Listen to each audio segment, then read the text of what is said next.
Ladies and gentlemen, I just finished watching Dexter Resurrection, episode 8, and again, this is 8 for 8 of absolute perfect episodes. Okay, maybe this wasn't like perfect. There are a couple things in there that I definitely want to talk about, but for the most part, man, this was a very jam-packed, very solid episode, and it had a 40-minute runtime, 45 minutes, so it was the shortest in all of Dexter Resurrection, which I think is pretty crazy because this one just had every moment was just jam-packed with something to enjoy. So this episode followed Dexter and Batista and the manhunt there as Dexter was trying to kill Al. He was going to follow him. He called Al and was like, hey, let's do this thing. Let's meet up, whatever. But Al was like, no, I'm going to see Hamilton. So Dexter posed the idea to meet afterwards for coffee. Meanwhile, that's going on. He's trying to hunt down Al. Batista's on him, tracking him with the AirPods. So he's seeing his pattern. And I really liked how in this episode, we saw Batista talking to himself, obviously on the voice recording and explaining like Dexter has these patterns. This is where he goes. These are the places he goes. And like, it's out of his habit to stop at these particular places. I found that to be really interesting, and I found it to be interesting how much he could get out of tracking him this way. So I thought that was really cool. Obviously, we learn as the episode goes on that Dexter, while he's trying to track down Al to meet afterwards, Al apparently left Hamilton midway through the show because he didn't like it and started on the road. Coincidentally, he was like, oh, I'm driving by Hoboken. I live in Hoboken, so I was like, yo, that's pretty cool. Anyway, whatever. I thought it was really interesting because after that phone call, he throws out the phone. So to me, that means there's more than meets the eye with Al. There is more there that we just didn't get to see. And I got to tell you, by the way, it's very sinister that we have to wait a week to see what happens next. This episode was so good that it pissed me off that we have to wait a whole nother fucking week to see what happens. Yes, this was 45 minutes, and yes, those 45 minutes were jam-packed, but like in the same vein, come on, man, I just want to see what happens here. I mean, I'm trying to soak it in because I know this show only has, at this point, 2 more episodes to go before the finale, and that's pretty unfortunate, but regardless, what happened with Al and how pissed that made Dexter and made him want to just go out killing someone was really interesting, but I do think that there is no way we are done with Al there. There has to be a reason for sure that Charlie mentioned to Prater that that she has this hunch about Red, and then Al throws out the phone and he leaves early. He's clearly avoiding Red, like not just because like, that guy's annoying, not like that. Like there's clearly something going on there. And obviously we got the big reveal at the end of this episode that Prater now knows everything about Dexter's whereabouts, which is very interesting. I don't even know how that even began to happen. I guess Charlie was somehow following him. It's really interesting. Very curious to see how that goes, but that's a big thing. We're going to talk about that a little bit later. I just definitely think there's something going on there. We didn't see the end of that. And I did notice, I think her name's Elsa. I think the girl that Harrison is like friends with, and he's like getting friend zoned by her, and she has the kid. She had a ponytail in this episode. So I'm going to throw this wild theory out there that maybe Al got a kill in before he left, and maybe that kill is to be revealed to be her. But then again, there is part of that I guess doesn't make sense in that when Vinny, after Vinny is threatened, Harrison mentions that everything's fine with the apartment, so maybe not, I don't know, but I'm just saying there's something going on. I feel like something is going to crash and clash in general. Maybe that's Batista, maybe not, time will tell. Very excited to see. So that was going on. We also got to see more, I think her name is Gigi. We got to see more with Harrison and Gigi. We actually got a sex scene between them. I don't like sex scenes in TV shows, but I'm glad that it was very quick and out of the way. I like this character. I'm really interested to see why they brought her in, if it was just a love interest or if there's more there to it, because now there's this whole, I guess, seemingly like a love triangle going on between Gigi, I think her name's Elsa, I could be wrong, definitely correct me in the comments, and Harrison. I don't know what they're trying to build up to there, but I don't think they'd introduce a third person, like a second female into it, if there wasn't going to be something that's happening to one of them this season. We have 2 more episodes to go, and I'm really interested to see what happens. Other than that, We got a little bit of Blessing. It turns out Dexter said to Blessing's daughter that the whole thing that he was keeping secret, and Blessing got mad. And honestly, guys, I don't know what they're doing with Blessing. Like, I at this point, the guess is, I have no idea where they're going to be going with him. Like, genuinely, no clue at all. Because, like, when he comes on screen, like, this was interesting to see how pissed he got at Dexter. Is there, like, something going to come from that? Or is this just how it is? Like, I don't know. If we get to episode 10 and nothing really happens with Blessing, I would have been I'm going to be a little bit disappointed. Again, I think this was another like 10 out of 10 episode, but there's those little cracks in there that like we're on episode 8 and they haven't really gone anywhere. And I don't know if that's because there's a big setup happening in this episode and the next or what. We did just get the news that Dexter Original Sin was canceled for season 2 and that Dexter Resurrection, they're going to be ramping all of that energy onto Resurrection season 2. So maybe we'll get some answers, and believe me, get subscribed right now because right after I record this video, I'm recording my reaction to the Original Sin season 2 being canceled news. That's a crazy thing. So we'll be talking about that. Get subscribed. That video's coming out later. So yeah, I don't know what they're doing with him. I don't know if they're ever going to come around to anything with him, but that's kind of it. So what did we talk about? We already saw the Dexter A+. Oh, we didn't talk about the Vinny thing. So the other thing that I was getting to with Elsa, the whole thing with the landlord Vinny, and again, I'm saying this name Elsa. I don't know if that's her actual name. We see the whole thing with Vinny, and we see that Dexter obviously tells Harrison that he's going to take care of it. Harrison obviously doesn't want Dexter to kill him or anything, but Dexter is, I guess you could call it either murder horny or hangry, whatever you call it. What did Harry call it? Hangry?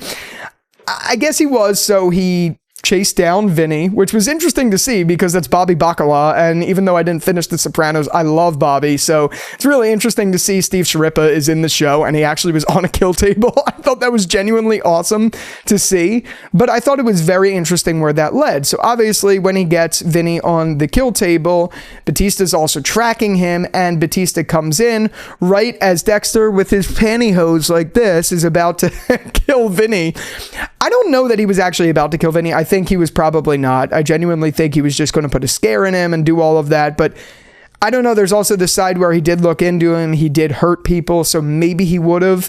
But like, he kind of told himself he wasn't gonna, kind of told himself he was. I thought that was an interesting dynamic. You know, it would have been interesting to see where that went, but whatever. Anyway, Batista comes in and Dexter pushes Vinny out.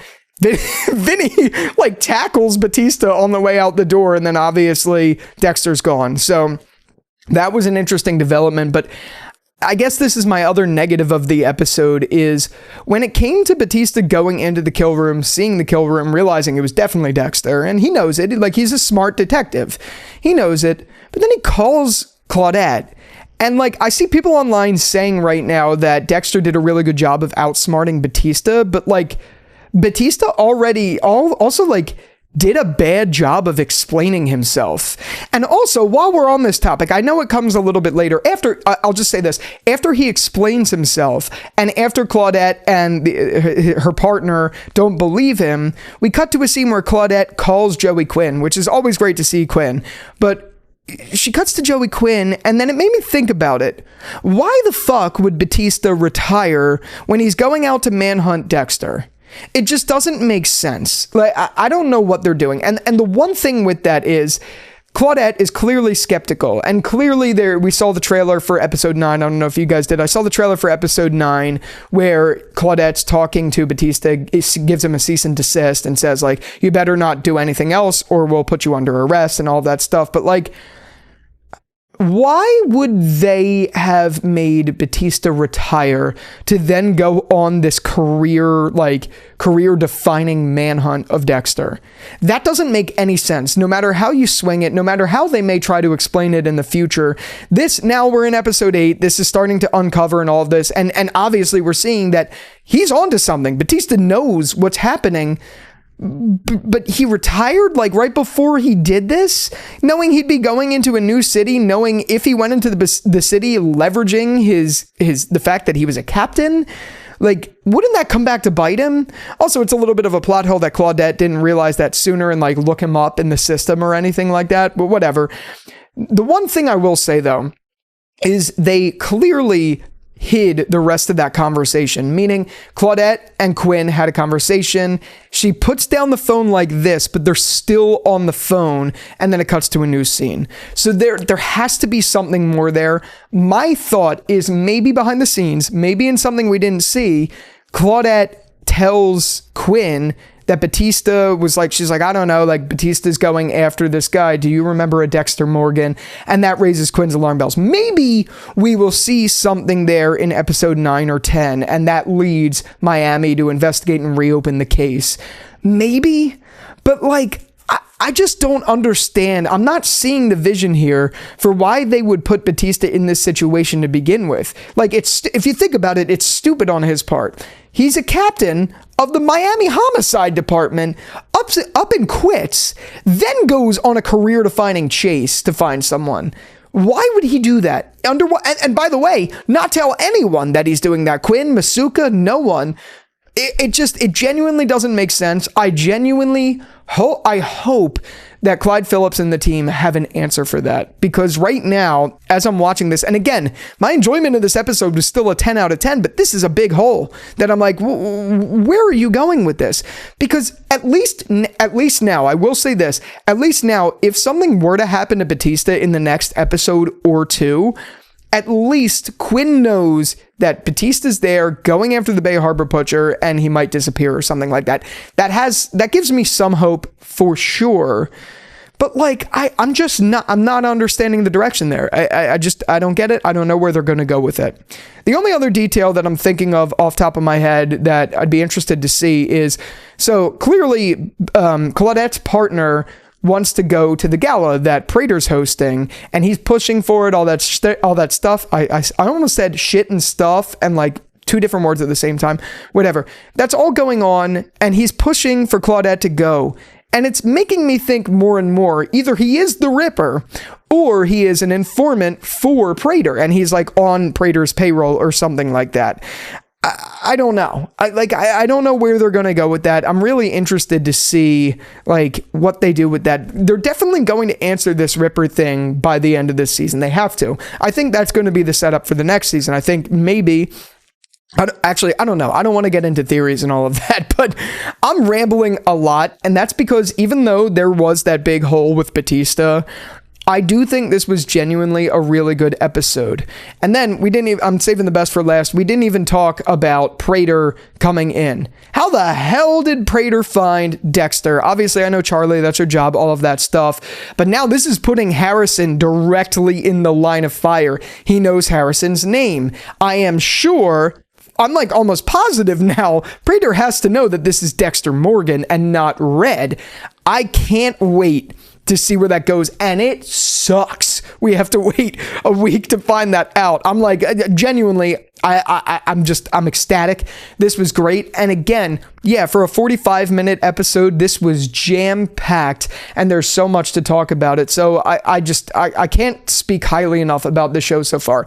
Yes, there's a couple big holes now that I'm starting to really think about, like Batista and why he would retire and then do this, which makes no sense.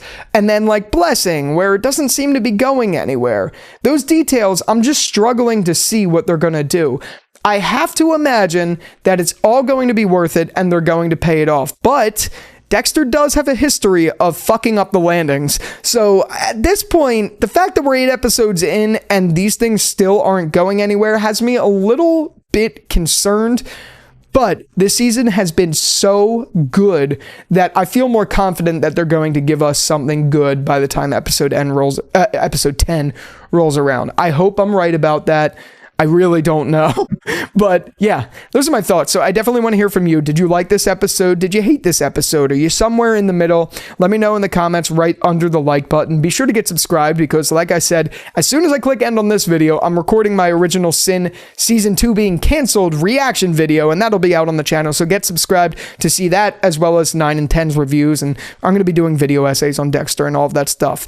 The only other thing I want to plug at the end of this video is I do have a second channel. That's Jerry's Takes Plus.